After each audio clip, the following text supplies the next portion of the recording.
આગામી 28 તારીખના રોજ જેમ સુરત શહેરમાં અને સમગ્ર ગુજરાતમાં ઈદ ઉલ અદાનો જે તહેવાર ઉજવવામાં આવનાર છે એ સંદર્ભે આજે લિંબાયત પોલીસ સ્ટેશન ખાતે જે લિંબાયતના શાંતિ સમિતિના સભ્યો છે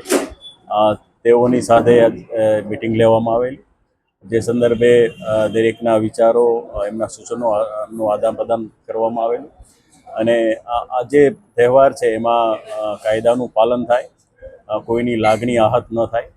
એ પ્રમાણે પોલીસ તરફથી સૂચના આપવામાં આવેલી અને દરેક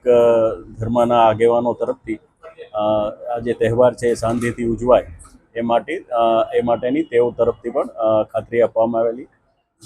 અત્યારે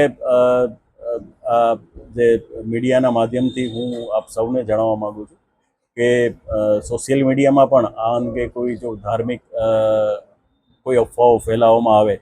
તો પોલીસનું તરત ધ્યાન દોરવામાં આવે, જેથી કોઈ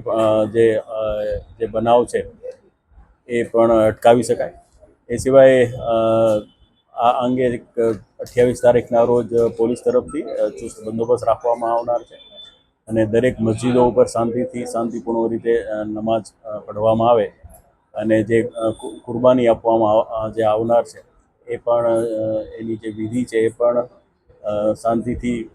થાય એ પ્રમાણેની પોલીસે દરેક પ્રકારની તૈયારી કરેલી છે અને અમને ખાતરી છે કે આ તહેવાર છે એ ખૂબ જ શાંતિથી ઉજવાશે.